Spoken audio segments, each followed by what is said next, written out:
بسم اللہ الرحمن الرحیم۔ 100 برس تک مردہ رہے پھر زندہ ہو گئے۔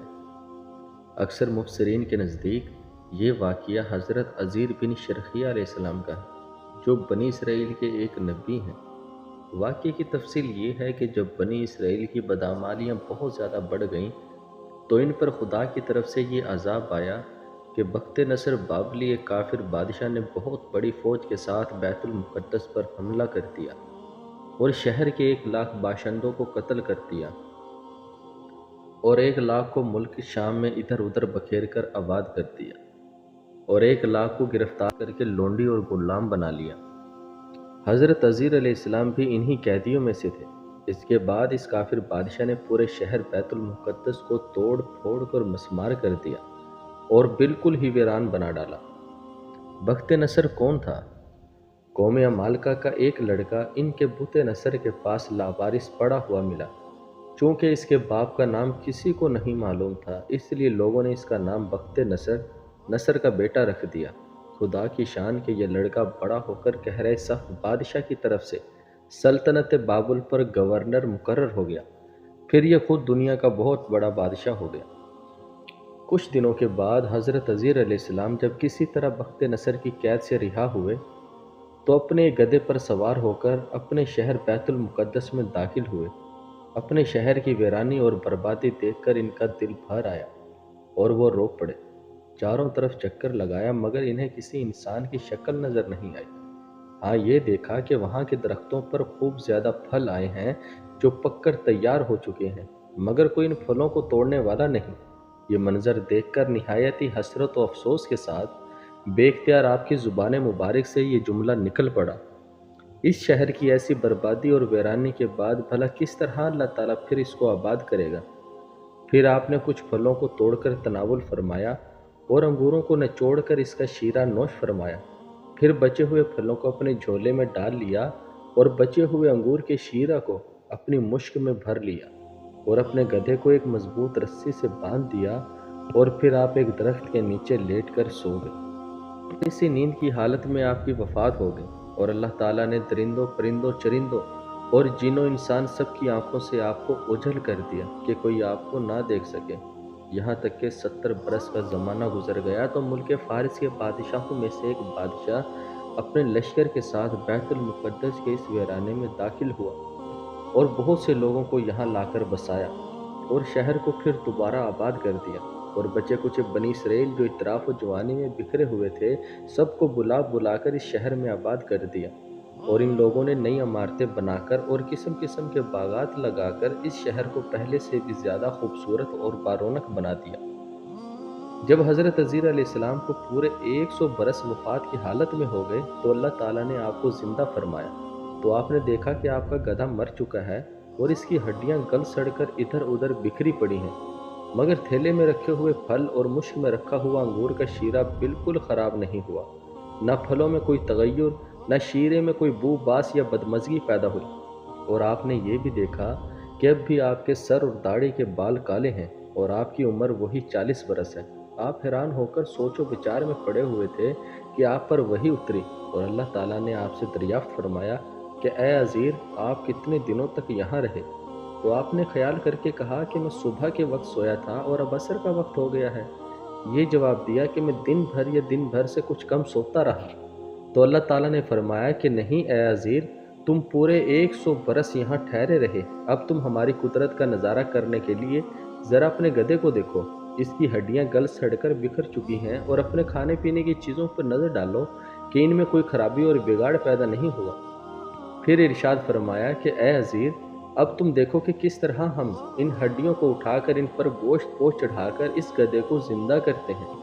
چنانچہ حضرت عزیر علیہ السلام نے دیکھا کہ اچانک بکھری ہوئی ہڈیوں میں حرکت پیدا ہوئی اور ایک دم تمام ہڈیاں جمع ہو کر اپنے اپنے جوڑ سے مل کر گدھے کا ڈھانچہ بن گیا اور لمحہ بھر میں اس ڈھانچے پر گوشت پوش بھی چڑھ گیا اور گدھا زندہ ہو کر اپنی بولی بولنے لگا۔ یہ دیکھ کر حضرت عزیر علیہ السلام نے بلند آواز سے یہ کہا، ترجمہ کنز الایمان: میں خوب جانتا ہوں کہ اللہ سب کچھ کر سکتا ہے۔ اس کے بعد حضرت عزیر علیہ السلام شہر کا دورہ فرماتے ہوئے اس جگہ پہنچ گئے جہاں 100 برس پہلے آپ کا مکان تھا۔ تو نہ کسی نے آپ کو پہچانا اور نہ ہی آپ نے کسی کو پہچانا۔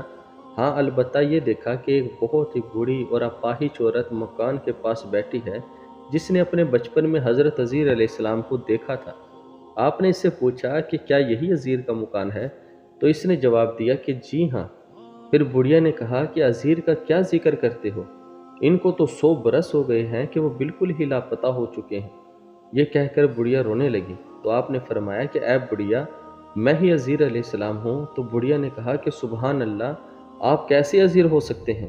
آپ نے فرمایا کہ اے بڑھیا، مجھ کو اللہ تعالیٰ نے 100 برس تک مردہ رکھا، پھر مجھ کو زندہ فرما دیا اور میں اپنے گھر آ گیا ہوں۔ تو بڑھیا نے کہا کہ حضرت عزیر علیہ السلام تو ایسے باکمال تھے کہ ان کی ہر دعا مقبول ہوتی تھی۔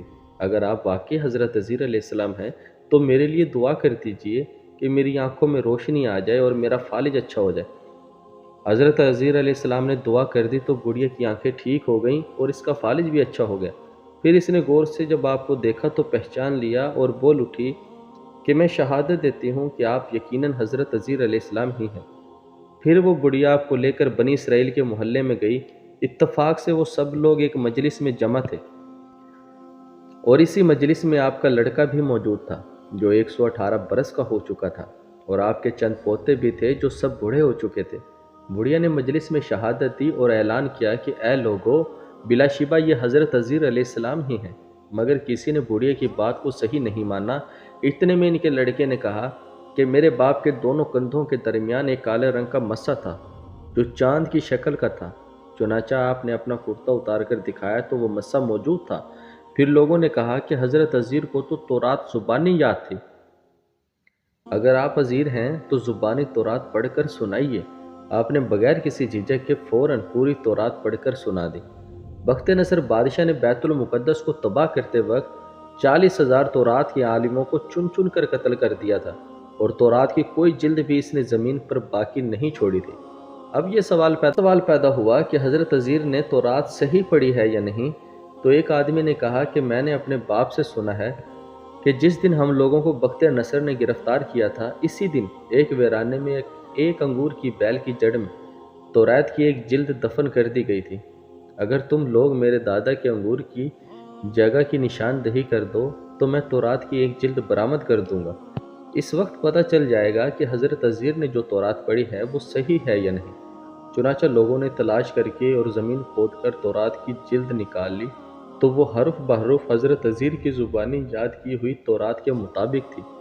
یہ عجیب و غریب اور حیرت انگیز ماجرا دیکھ کر سب لوگوں نے یک زبان ہو کر یہ کہنا شروع کر دیا کہ بے شک حضرت عزیر یہی ہیں اور یقیناً یہ خدا کے بیٹے ہیں۔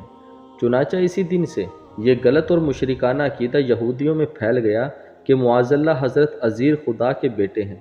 چنانچہ آج تک دنیا بھر کے یہودی اس باطل عقیدے پر جمع ہوئے ہیں کہ حضرت عزیر علیہ السلام خدا کے بیٹے ہیں، معاذ اللہ۔ اللہ تعالیٰ نے قرآن مجید کی سورۃ البقرہ میں اس واقعے کو ان لفظوں میں بیان فرمایا۔ اس واقعے سے جو درس ہدایت ہمیں ملتی ہے وہ یہ ہے کہ ان آیتوں میں صاف صاف موجود ہے کہ ایک ہی جگہ پر ایک ہی آب و ہوا میں حضرت عزیر علیہ السلام کا گدھا تو مر کر سڑ گیا اور اس کی ہڈیاں ریزہ ریزہ ہو کر بکھر گئی، مگر پھلوں اور شیرہ انگور اور خود حضرت عزیر علیہ السلام کی ذات میں کسی قسم کا کوئی تغیر نہیں ملا، یہاں تک کہ 100 برس میں ان کے بال بھی سفید نہیں ہوئے۔ اس سے ثابت ہوتا ہے کہ ایک ہی قبرستان کے اندر ایک ہی آب و ہوا میں اگر بعض مردوں کی لاشیں گل سڑ کر فنا ہو جائیں اور بعض بزرگوں کی لاشیں سلامت رہ جائیں اور ان کے کفن بھی میلے نہ ہوں تو ایسا ہو سکتا ہے، بلکہ بارہا ایسا ہوا ہے، اور حضرت عزیر علیہ السلام کا یہ قرآنی واقعہ اس بات کی بہترین دلیل ہے۔ واللہ تعالی عالم۔